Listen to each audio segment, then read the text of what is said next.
Bakit? Ba't ka umiiyak? Nagmamadaling nilapitan ni Kyle si Athena nang maabutan ito sa kanilang kwarto na umiiyak habang nakatitig sa laptop. Naupo siya sa tabi ng asawa at mabilis na pinahid ang mga luha nito. May nabasa kasi ako sa internet eh. Emotional pa ring sagot nito. Wala raw forever. Pinigilan man niya ay natawa pa rin siya sa sinabi nito.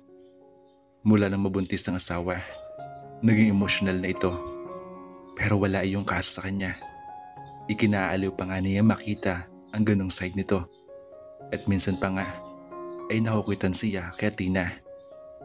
Marahan niyang inaangat ang baba nito para magsalubong ang mga mata nila.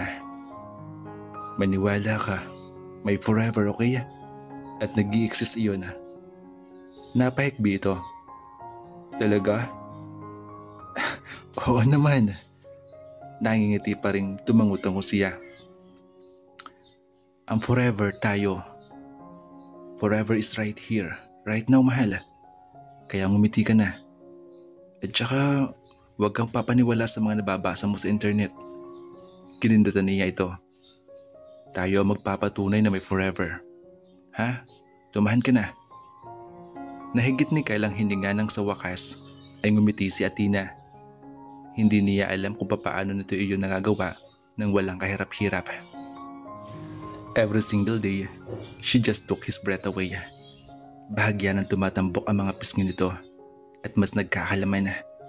Pero mananatiling itong pinakamagandang buntis na nakita niya.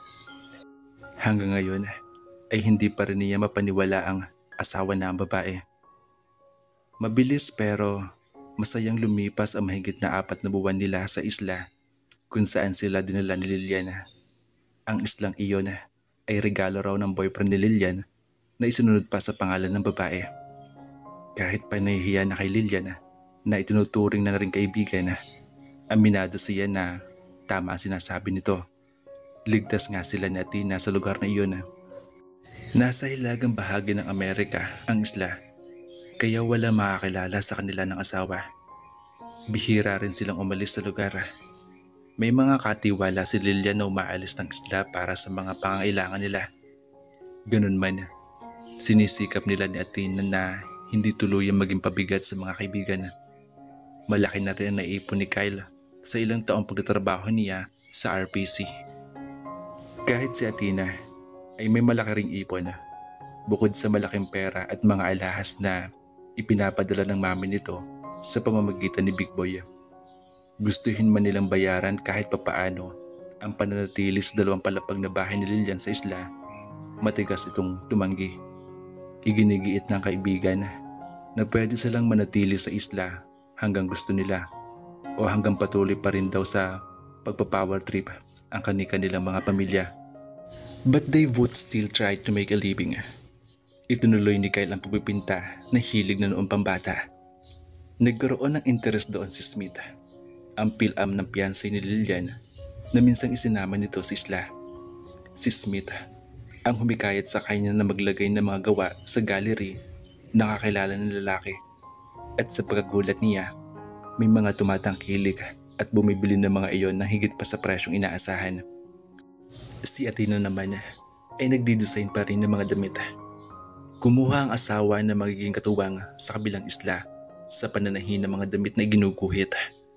Ang mga damit na iyon ay ibinebenta naman ni Lilian sa internet. At marami naman tumatangkilik sa gawa ni Athena. And Kyle would always be proud of her. Ni minsan kasi, hindi niya ito narinig na nagreklamo tungkol sa buhay nila o sa hindi niya alam kung kailan matatapos na pagtatago.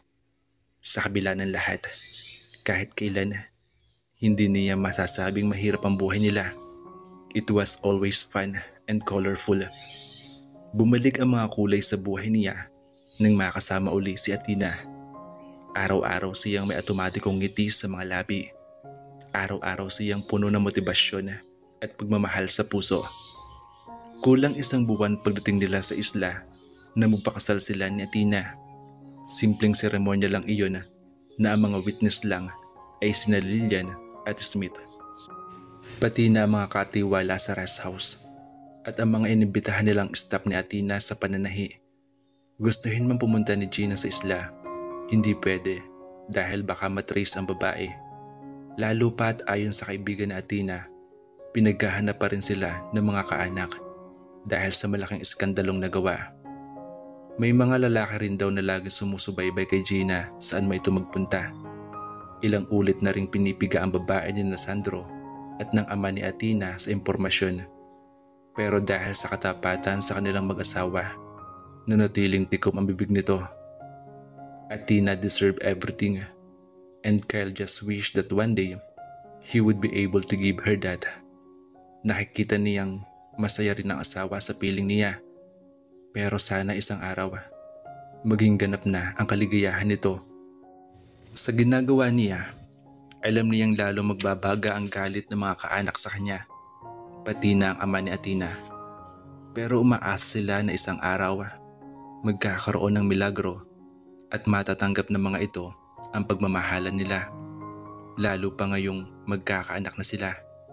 And they were having twins. Sa naisip, lalong lumawak ang pagkakangiti niya. Hindi na makapaghintay pa si Kyle na makita ang maliliit na version nila ni Athena. Hinaplos niya ang mambuk ng tiyan nito. Pagkatapos, humarap ulit siya sa asawa. Masuyo niyang kinintalan ito ng halik sa mga labi. Hindi ka ba nagsisisi, mahal? Maya-maya ay hindi niya napigilan tanong nung. Iyon kasi ang tanong na madalas pumapasok sa kanyang isip. Kilalang kilala ka na sa Pilipinas, mahal. Pero nagsisimula ka ulit dito from scratch bilang designer.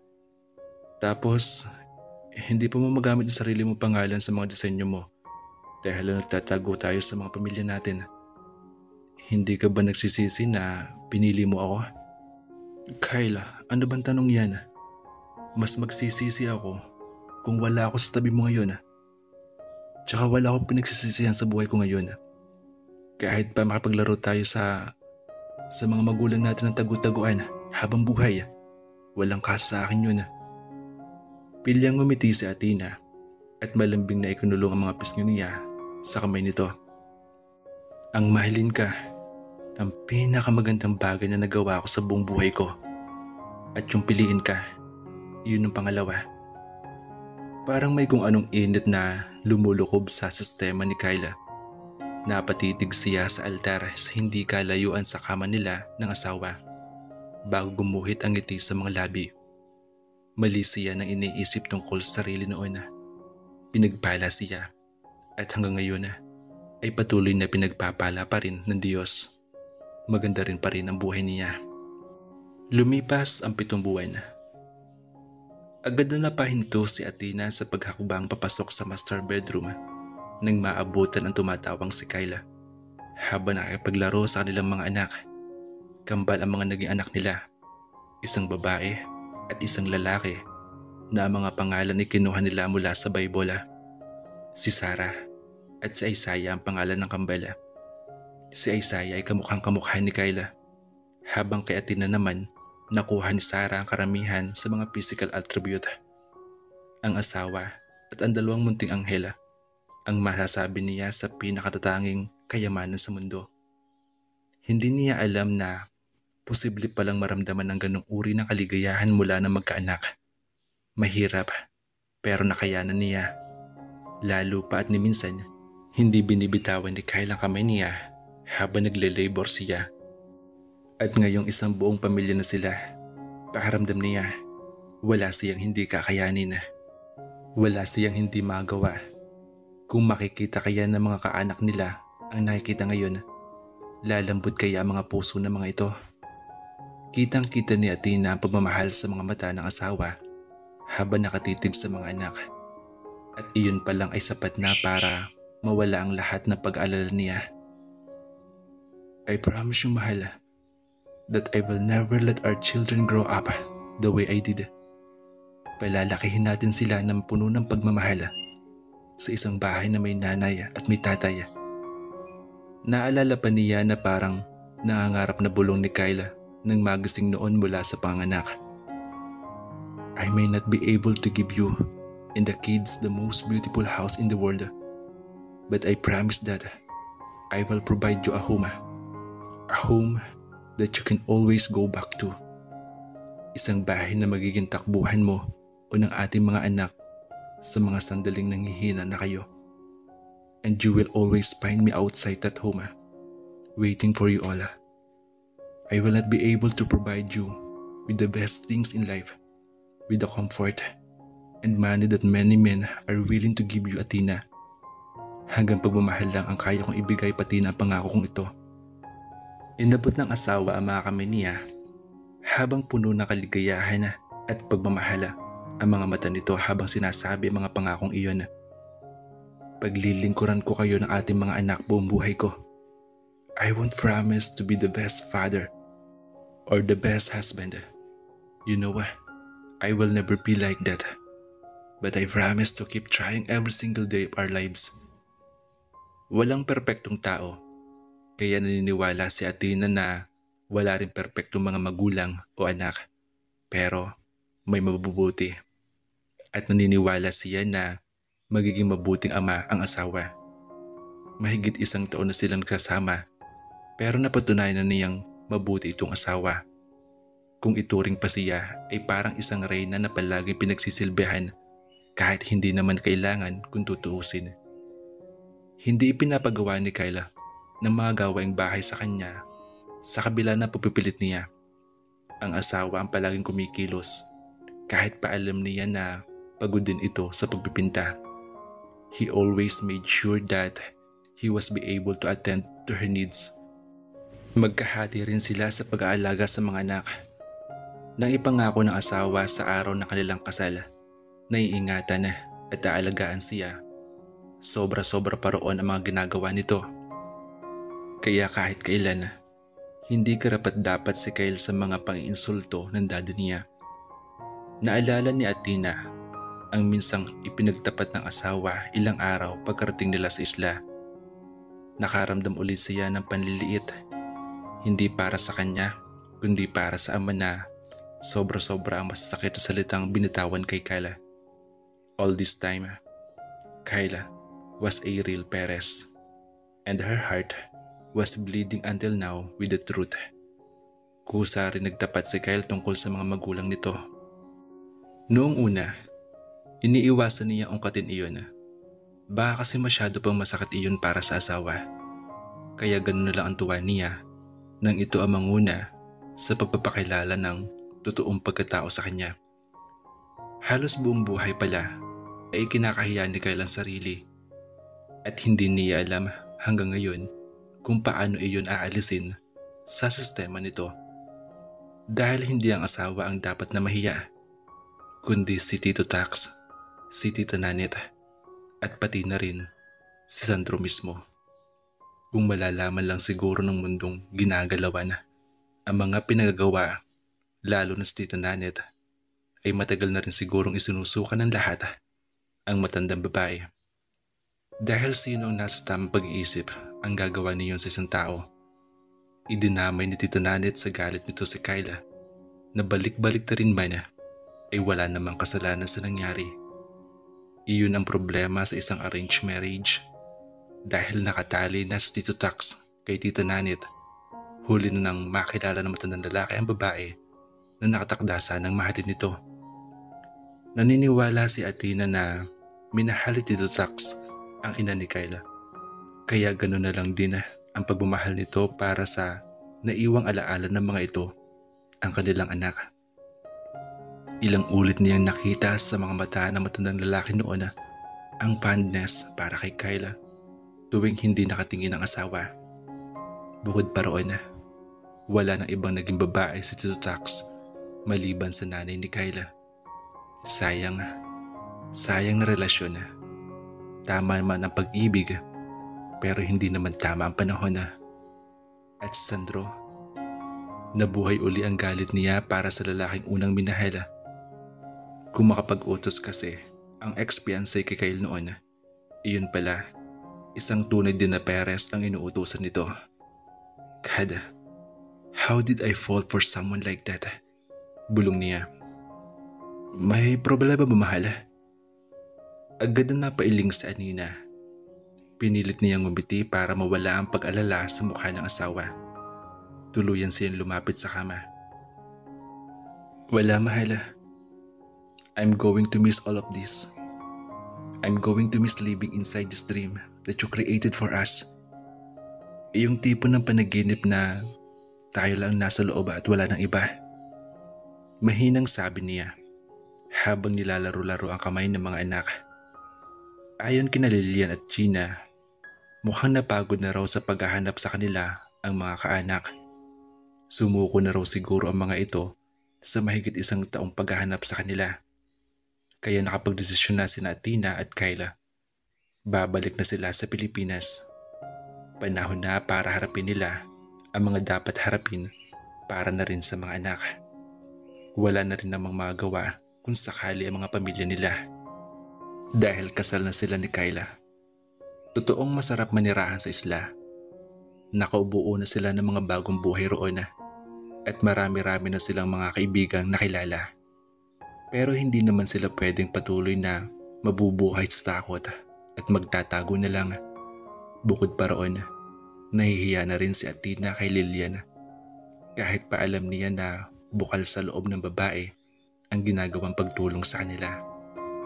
Gusto ni na Kyla at Athena na makabuo ng lugar na matatawag na kanila. At sa kabila ng napakaraming masasakit na alaala na mayroon sila sa Pilipinas, iyon at iyon pa rin ang lugar na babalik-balikan nila. Dahil hindi rin may kakailang may maganda silang alaala na nabuo roon. It was their home and it would always be despite the circumstances. Naroon pa rin ang natutulog pang ama ni Kyla, pati na ang puntod ng ina nito. Naroon din ang mga magulang niya at nangungulila na siya sa mga ito sa kabila ng hindi magandang paghihiwalay nila. Pagbalik natin sa Pinas, marami na namang bagay ang hindi natin masisiguro. Patuloy na sabi niya sa mababang boses. Madalas, nakakatakot ding isipin At pamula nung nagplano tayo na uuwi na, nagsimula yung nararamdaman kong takot. Takot para sa atin, para sa mga bata. Napabuntong hininga siya. Alam mo minsan, parang ang sarap magpadala sa takot at dumito na lang. At least sa loob ng panaginip na ito, alam nating safe tayo. At walang sino man ang magsasabi na kasalanan yung ginagawa natin. Kasalanan na maging tayo. Pero syempre, kailangan pa rin natin gumising, di ba? Hindi naman pwede na nasa panaginip lang tayo habang buhay. Napaharap siya sa asawa na abutin nito ang mga kamay niya. Gaya na nakagawian hinalikan nito ang mga iyon. Maya-maya, masuyong ngumiti si Kyla. Salamat Athena, dahil binigay mo sa akin ang kambal. Mahal na mahal ko kayo, tandaan mo yan. Gumanti siya ng ngiti. It will always be my pleasure, mahal. At mahal na mahal ka din namin ng mga anak mo. Yumakap ito sa kanya. Mahal, ang mahalin ka ay napakadali. Pero yung mga sitwasyon natin, iyon ang mahirap. Pero naalala mo ba, nung una mo sabihin sa akin na mahal mo rin ako? Lumakas ang loob ko dahil doon, Athena. Ever since we became together, I must admit, every day gets harder. And so is this hiding that we are doing. Pero sa kabila ng hirap na yon, masayang masaya ako. Kasi kasama kita. Kaya nagkakamali ka, Athena. Sabi nito at inakbayan siya. Automatiko namang inihilig niya ang ulo sa dibdib nito. Ikaw ang dahilan ng magandang panaginip na ito. Hindi ako. Ikaw at ang mga bata. Kaya makakaasa ka na saan man tayo pumunta. Basta magkakasama tayong apat. Sa kabila ng mga hamon ng buhay, mananatili tayo sa loob ng isang magandang panaginip na ito. Marahan siyang tumawa at humarap sa asawa. Alam mo mahal, kaya napakaswerte ko dahil lagi kang positive. Natawa rin ito. Mahirap kasi ang hindi maging positive. Lalo pat apat na tayo. Babalik tayo sa Pinas at doon natin pagpapatuloy ang magandang panaginip na ito. So, cheer up, alright? I love you so much, mahal. Ikaw din, Kyle. Mahal na mahal kita. Napatitig siya sa mga anak. Kayo na mga anak ko. Mahal na mahal ko kayo. Pagkasabi niyo ay muling dumampi ang labi nito sa labi niya at niyakap siya nito ng mahigpit. Lumipas ang ilang araw. Mahal, ano yung paniniwalaan mo? Yung power ng course o yung power ng pagmamahalan natin? Gumunot ang noo ni Athena sa nakikitang amusement sa mata ni Kyla matapos ikwento ang nabalitaan niya tungkol sa mga unit na tinutuloy nila. Ilang linggo pa lang mula na makabalik sila sa Pilipinas gamit ulit ang private jet na kakilala ni Lilian. Sa San Silvestre na agad sila dumiretso. Noong nasa isla pa sila, pinakausapan niya si Gina na kung pwede ay hanapan na muna sila ng unit na pwedeng tuluyan pansamantala habang hindi pa sila nagkakaroon ng sariling bahay. Ang compound na iyon ay pinahanap lang daw na kaibigan sa personal assistant nito. Pero personal din daw na tinignan ni Gina ang lugar para masigurong maayos at maganda ang lilipatan nilang mag-anak. Noong nakarang araw, lumakad sila ni Kyle kasama ang mga anak. Nakahanap na sila ng lupa na pagtatayuan ng kanilang dream house. Inaayos na lang mga papeles sa lugar. Pagkatapos ay sisimulan na ang construction na magiging 2-story house nila. Malaki pa ang ipon nila mula sa ilang taong pagtatrabaho noon. Hindi pa nagagalaw ni Athena kahit ang perang ipinabaon ng mami niya. Nadagdagan pa ng nadagdagan ang ipon nila ni Kyla dahil sa kinita mula sa pagpipinta ng asawa noong nasa isla pa sila at dahil na rin sa patuloy na pagdesign niya ng mga damit. Hindi pa sila nakapagkita sa kanilang mga pamilya. Pagkatapos na lang sigurong maitayo ang kanilang bahay. Umaasa silang mag-asawa na sa oras na makita ang daddy niya na maayos ang kalagayan ay magawa rin silang tanggapin at patawarin nito. Buo na mga plano nila mag-asawa. Itutuloy pa rin ni Kyla ang pagpipinta. Ilang art dealer na ang nakausap ng asawa na agad na nagka-interes sa mga obra nito. Kaya may mga sigurado ng lugar ang magawa ni Kyla sa mga art gallery. Pero para kay Athena, ang obra pa rin ni Kyla kung saan sila tatlo na mga anak ang subject, ang mananatiling pinakamaganda at pinakapaborito sa lahat ng mga ginawa nito. Hindi kasi matatawaran ang emosyon ng painter sa obrang iyon. Makikita ang pagmamahal nito para sa mga subject base, sa mga detalye at sa husay ng pagkakaguhit ng painting. Ang pangalawa sa kanyang paborito ay ang portrait niya na inirigalo ng asawa noong 25th birthday niya. Special ang portrait dahil iyon ang kauna-unahang regalo na natanggap niya mula rito. Doon din nagsimula mapukaw ang interest niya kay Kyla. Ni hindi niya nahulaan noon na ang asawa pala mismo ang nagpinta niyon. Her husband was truly a very talented man. Si Athena naman ay kadalasang mga damit pambata ang nakatuwa ang i-design sa ngayon. Pero hindi niya iyon ibinebenta. Siya na mismo ang nananahi ng mga damit na iginuguhit. Kaya especially made ang lahat ng damit ng kambal niya, pati na ang mga suit ni Kyla. Madalas naman siyang sinusuportahan ng naaliw lang na asawa. Tama si Kyla. Saan man mapadpad sila mag-asawa, basta kompleto ay mananatiling nasa loob sila ng iisang magandang panaginip. Dahil bukod sa kapaligiran, nanatiling wala nagbabago. Masaya pa rin sila. Saya na bahagyang nalimutan ni Athena ng dalawin ni Lilian ng umagang iyon. Pagbabaro ng kotse, agad itong pinigilang pumasok sa compound ng isa sa mga kapitbahay nila. Kung uupa raw kasi si Lilian sa compound, ay maghunos dili muna. Ikinuwento ng kapitbahay na iyon ang tungkol sa sumpa daw sa San Silvestre compound. Gaya ng reaksyon ni Kyla, naaliw lang si Lilian sa nabalita ang sumpa. Natatawa pa ang kaibigan ng magkwento sa kanya. Pero malayo roon ang nararamdaman ni Athena dahil siguro masyado ng maraming kumokontra sa relasyon nila ng asawa. Pagkatapos ay dadagdagan pa iyon ng tungkol sa isang sumpa. Para siyang sandaling nagpanik nang malaman iyon. Kung tutuusin, wala naman siyang anumang negatibong masasabi tungkol sa compound. Kahit parang napakamahal ng ngiti ng landlady na si Miss Elvera, ang anak ng may-ari ng lugar.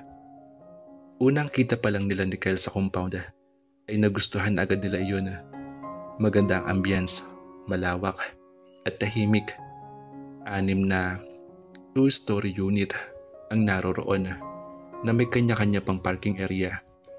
Ang ikalimang pinto ang tinutuloy nila mag-anak.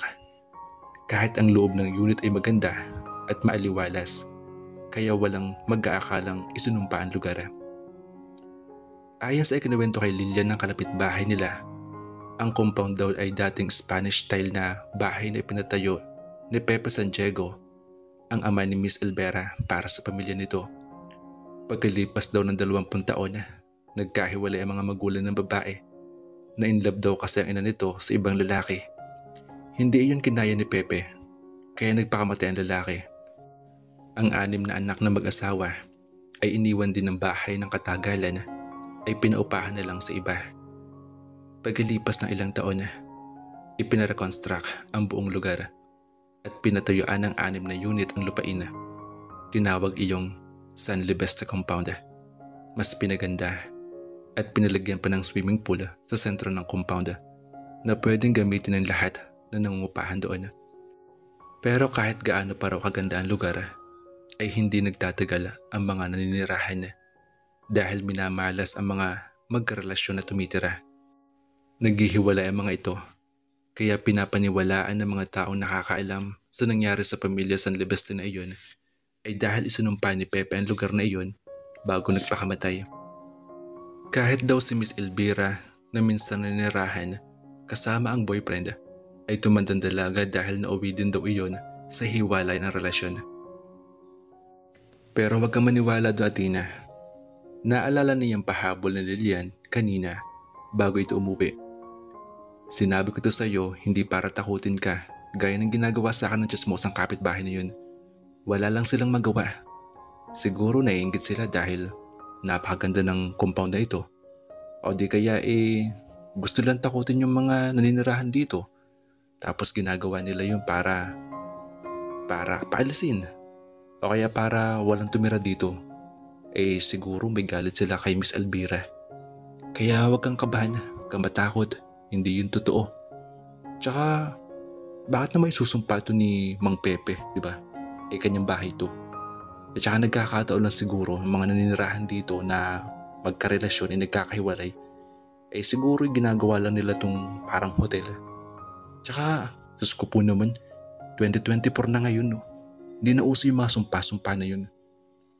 May punto si Lilian, pero hindi pa rin maiwasan ni Athena na nakabahan. Hindi ba masyado na yatang coincidence kung lahat ng mga ninirahan doon sa compound na iyon ay nauuwi sa hiwalayan? O talaga nga bang mababola ang pagmamahalan sa isa't isa kaya ganun nangyari sa relasyon ng mga ito? Pero kahit ganun pa man, nakakatakot pa rin. Sa palagay mo kaya, mahal, totoo kaya yun? Nakalabing tanong ni Athena habang tinutulungan si Kyle sa pagluluto. Naghihiwa siya ng gulay habang ito ay nagsasalang sa kalan. Natawa uli ang asawa. Actually, mahal, narinig ko na mga kwentong yan mula kay Lawrence, yung umuupa dun sa kabilang unit. And yeah, gaya ni Lilian, tumatawa lang siya. May girlfriend si Lawrence, nasa abroad nga lang. At kahapon naman, nakilala ko yung si Mig at saka si Daniel. They're also CJ and Portia. Tukoy nito sa nakilala nilang iba pang mga nakatara sa katabing unit. Hindi nila alam kung may nag-uukupa na rin sa natitira pang 2 unit dahil palaging tahimik sa mga iyon. Pero naghiwalay na ba sila? Hindi. O si? Lumapit si Kel sa kanya habang hawak pa rin ang sandok sa kabilang kamay. Tuwing nakikitang ganun ng asawa ay namamangha pa rin siya. She never thought that the man could still look so masculine while doing the things that woman was supposed to do. Kaya sa paglilinis ng bahay o pagpaligo ng kanilang mga anak ay ito ang gumagawa. At napakamanli nitong tingnan kapag ito ang gumagawa niyon. Marahang ngumiti ang asawa at idinikit ang noo sa kanya. Bakit ka ba nag-aalala? Mahal mo ako at mahal na mahal kita. Mahal na mahal ko kayo ng mga anghel natin. At kung maghihiwalay man tayo, agad tong kumatok sa kahoy na mesang malapit doon sa kanila. Nagpe-pray akong hindi mangyayari iyon. At siguro mangyayari lang iyon kung hindi mo na ako mahal, Athena. Dahil bibitaw lang ako kapag nakita kong hindi mo na ako mahal.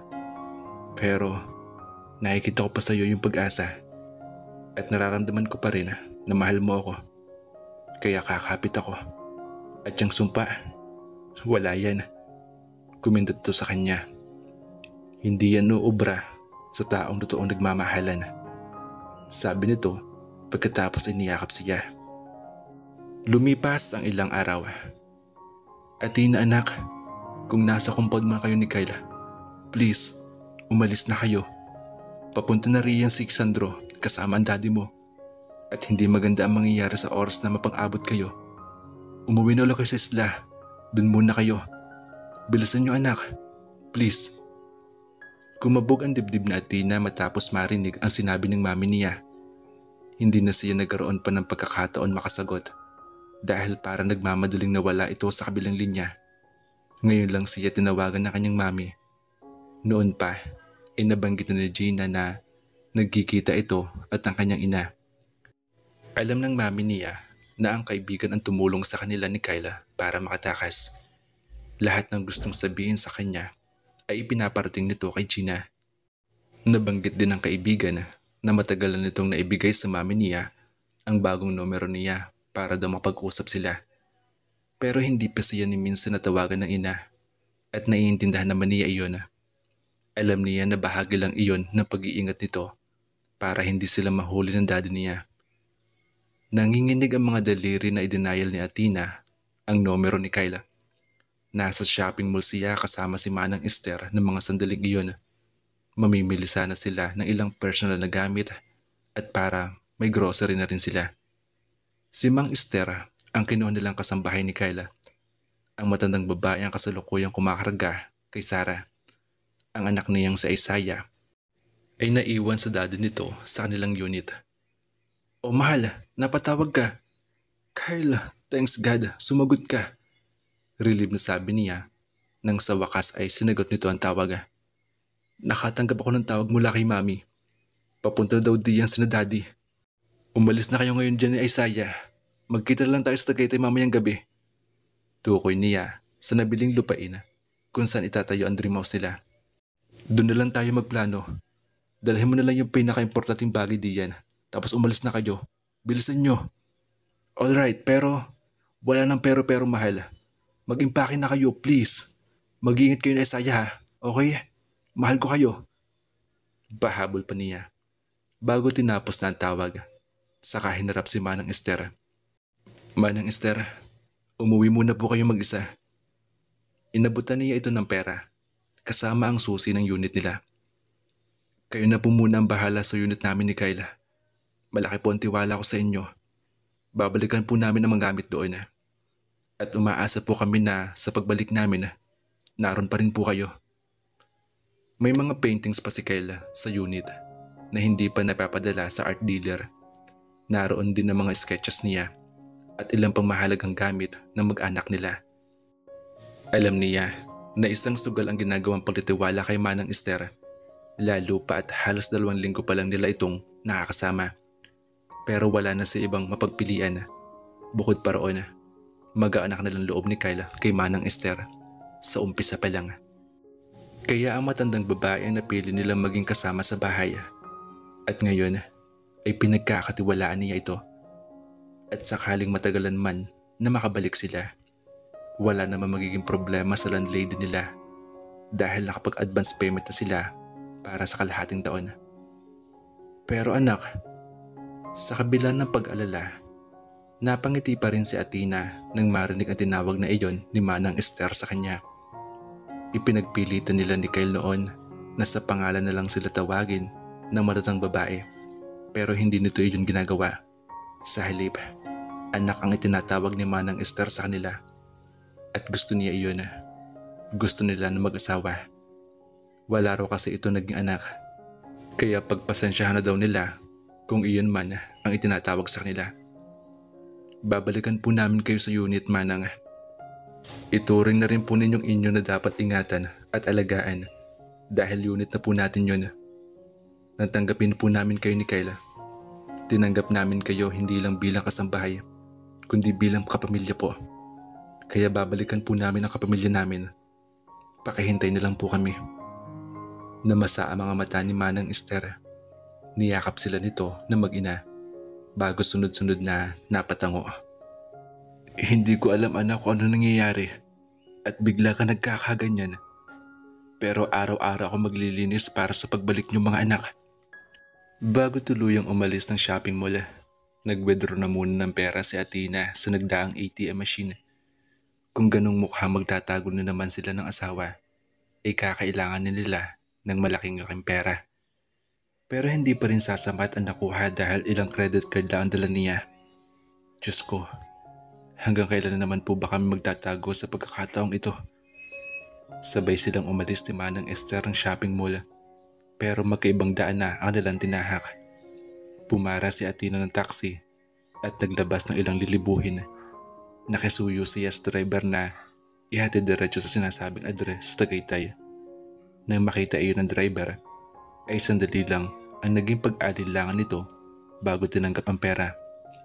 Habang nasa biyahe, napatitig siya sa kalong-kalong na anak.